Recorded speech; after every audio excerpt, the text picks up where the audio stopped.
66ನೇ ರಸ್ತೆ ಸುರಕ್ಷತಾ ಮಾಸಾಚರಣೆಯನ್ನು ನಮ್ಮ ಪ್ರಾದೇಶಿಕ ಅಧಿಕಾರಿಗಳ ಕಚೇರಿ KR ಪುರಂ ಮತ್ತು ಪೊಲೀಸ್ ಇಲಾಖೆ ಹೊಸಕೋಟೆ ವತಿಯಿಂದ ಇವತ್ತಿಲ್ಲಿ ಕಾರ್ಯಕ್ರಮ ಹಮ್ಮಿಕೊಂಡಿದ್ದಾರೆ. ನಮ್ಮೆಲ್ಲರಿಗೂ ಗೊತ್ತಿರೋ ಹಾಗೆ ನಮ್ಮ ಭಾರತ ದೇಶದಲ್ಲಿ ಅಪಘಾತಗಳ ಸಂಖ್ಯೆ ದಿನೇ ದಿನೇ ಜಾಸ್ತಿ ಆಗ್ತಾ ಇದೆ. ವರ್ಷದಲ್ಲಿ ಸುಮಾರು 1,60,000 ಜನದವರೆಗೆ ಪ್ರಾಣ ಕಳ್ಕೊತಾ ಇದ್ದಾರೆ. ಸುಮಾರಷ್ಟು ಜನ ಗಾಯಾಳುಗಳಾಗ್ತಾ ಇದ್ದಾರೆ. ಅದರಲ್ಲಿ ಕರ್ನಾಟಕ ರಾಜ್ಯದಲ್ಲಿ ಪ್ರತಿ ವರ್ಷ 12,000 ಜನ ಪ್ರಾಣ ಕಳ್ಕೊಂಡು ಅದರಲ್ಲಿ 2-3 ಪಟ್ಟಷ್ಟು ಇಂಜುರೀಸ್ ಆಗ್ತಾ ಇದೆ. ಇದನ್ನೆಲ್ಲ ತಡೆ ಹಿಡಿಯಲು 2030ನೇ ಇಸ್ವಿ ಅಷ್ಟೊತ್ತಿಗೆ 50% ಅಂದರೆ 50% ಅಪಘಾತಗಳನ್ನು ನಾವು ತಡೆ ಹಿಡಬೇಕು, ಅಂದರೆ ಕಡಿಮೆ ಮಾಡಬೇಕು. ಇದಕ್ಕೆ ಎಲ್ಲ ಇಲಾಖೆಗಳು, ಸಾರಿಗೆ ಇಲಾಖೆ, ಪೊಲೀಸ್ ಇಲಾಖೆ, PWD, ಹೆಲ್ತ್ ಎಲ್ಲ ಇಲಾಖೆಗಳು ಜೊತೆಯಲ್ಲಿ ಕೆಲಸ ಮಾಡಬೇಕಾಗಿದೆ. ಆ ಹಿನ್ನೆಲೆಯಲ್ಲಿ ಇವತ್ತು ನಮ್ಮ ಪ್ರಾದೇಶಿಕ ಅಧಿಕಾರಿಗಳ ಕಚೇರಿ KR ಪುರಮಿಂದ ಒಂದು ಒಳ್ಳೆಯ ಕಾರ್ಯಕ್ರಮ ಕೊಟ್ಟಿದ್ದಾರೆ. ಸಾರ್ವಜನಿಕರಿಗೆ ಜಾಥಾ ಮುಖಾಂತರ ಸಾರ್ವಜನಿಕರಿಗೆ ಅರಿವನ್ನು ಮೂಡಿಸ್ತಕ್ಕಂಥ ಕಾರ್ಯಕ್ರಮ ಮಾಡ್ತಾ ಇದ್ದಾರೆ. ಅಪಘಾತಗಳು ಕಡಿಮೆ ಆಗಬೇಕು, ಸಾವು ನೋವುಗಳು ಕಡಿಮೆ ಆಗಬೇಕು. ಒಂದು ಆಧಾರ ಸ್ತಂಭವಾಗಿರ್ತಕ್ಕಂಥ ವ್ಯಕ್ತಿ ಮನೆಯಲ್ಲಿ ಕಳ್ಕೊಂಡಾಗ ಆ ನೋವು ಯಾರಿಗೂ ಆಗುವಂಥದ್ದು ಬೇಡ ಅನ್ನೋ ಒಂದು ವಿಚಾರವನ್ನು ಇವತ್ತು ನಾವು ಸಾರ್ವಜನಿಕರಿಗೆ ಹೇಳ್ಕೊಡ್ತಾ ಇದ್ದೇವೆ. ಭಾಳ ಸರಳವಾಗಿ ನಾವು ರಸ್ತೆ ನಿಯಮವನ್ನು ಪಾಲನೆ ಮಾಡಬಹುದು, ಆದರೆ ನಮ್ಮ ಒಂದು ಬೇಜವಾಬ್ದಾರಿತನದಿಂದ ಪ್ರಾಣ ಕಳ್ಕೊತಾ ಇದ್ದೇವೆ. ಉದಾಹರಣೆಗೆ ಸಾರ್ವಜನಿಕರು ದಯವಿಟ್ಟು ಹೆಲ್ಮೆಟ್ಗಳನ್ನು ಧರಿಸಬೇಕು.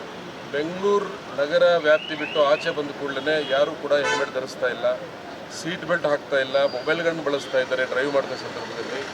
ಖಂಡಿತ ನಿಮಗೆ ಭಾಳ ತುರ್ತು ಸಂದರ್ಭ ಇದ್ದರೆ ವಾಹನಗಳನ್ನು ಬದಿಯಲ್ಲಿ ಹಾಕಿ ಪಾರ್ಕ್ ಮಾಡಿಕೊಂಡು ನೀವು ನಿಮ್ಮ ದೂರವಾಣಿ ಕರೆಗಳನ್ನು ಸ್ವೀಕರಿಸ್ಬೋದು. ಅದನ್ನು ಹೊರತುಪಡಿಸಿ ನೀವು ಡ್ರೈವ್ ಮಾಡೋ ಸಂದರ್ಭದಲ್ಲಿ ಮೊಬೈಲ್ ಯೂಸ್ ಮಾಡಿದ್ರೆ ಖಂಡಿತ ಅಪಘಾತಕ್ಕೆ ಎಡೆಮಾಡಿಕೊಡ್ತದೆ.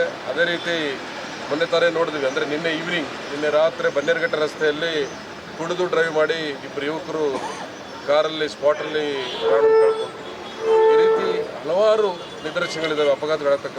ಅದು ಆಗುವಂಥದ್ದು ಬೇಡ ಅಂತ ಹೇಳೋ ವಿಚಾರದಲ್ಲಿ ಇವತ್ತು ಎಲ್ಲ ಇಲಾಖೆಗಳು ಒಟ್ಟುಗೂಡಿಸಿ ಇವತ್ತು ಒಂದು ಕಾರ್ಯಕ್ರಮ ಕೊಟ್ಟಿದ್ದೇವೆ. ಮುಖ್ಯವಾಗಿ ನಮ್ಮ ಪೊಲೀಸ್ ಇಲಾಖೆಯವರು ಭಾಳ ಚೆನ್ನಾಗಿ ಆಯೋಜನೆ ಮಾಡಿಕೊಟ್ಟಿದ್ದಾರೆ.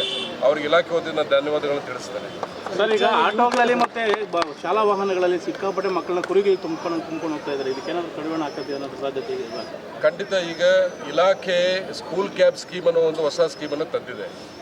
ಸ್ಕೂಲ್ ಕ್ಯಾಬ್ ಸ್ಕೀಮ್ ಅಂತ ಹೇಳಿದ್ರೆ ಶಾಲಾ ವಾಹನಗಳನ್ನು ಹೊರತುಪಡಿಸಿ ಬೇರೆ ಯಾರಾದರೂ ಮಾರುತಿ ಆಮ್ನಿಯಲ್ಲೋ ಅಥವಾ 12 ಸೀಟಿಂಗ್ ಕೆಪಾಸಿಟಿ ಇರತಕ್ಕಂಥ ವಾಹನಗಳನ್ನು ಶಾಲೆಗೆ ಬಳಸೋದಾದರೆ ಅವರು ಸ್ಕೂಲ್ ಕ್ಯಾಬ್ ಸ್ಕೀಮ್ ಅಡಿಯಲ್ಲಿ ನೋಂದಣಿ ಮಾಡಿಕೊಂಡ್ರೆ 50% ಟ್ಯಾಕ್ಸ್ ರಿಯಾಯಿತಿನೂ ಇದೆ. ಮತ್ತು ಆಟೋ ರಿಕ್ಷೆಗಳಲ್ಲಿ ನಾನು ಮತ್ತೊಮ್ಮೆ ಎಲ್ಲ ಮಕ್ಕಳ ತಂದೆ ತಾಯಿ ಪೋಷಕರನ್ನು ನಾನು ಬೇಡಿಕೊಳ್ತೇನೆ, ದಯವಿಟ್ಟು ನಿಮ್ಮ ಮಕ್ಕಳನ್ನು ಆಟೋದಲ್ಲಿ, ಅಂದರೆ 3 ಜನ ಇರೋ ಆಟೋದಲ್ಲಿ ಮ್ಯಾಕ್ಸಿಮಮ್ 6 ಜನ ಕರ್ಕೊಂಡು ಹೋಗ್ಬೋದು ಹೊರತುಪಡಿಸಿ ಅದರ ಮೇಲ್ಪಟ್ಟರೆ ಮಕ್ಕಳನ್ನು ಕಳಿಸ್ಬೇಡಿ. ತಂದೆ ತಾಯಂದರು ಈ ಜವಾಬ್ದಾರಿ ತೊಗೊಂಡ್ರೆ ಮಾತ್ರ ಆಗ್ತದೆ.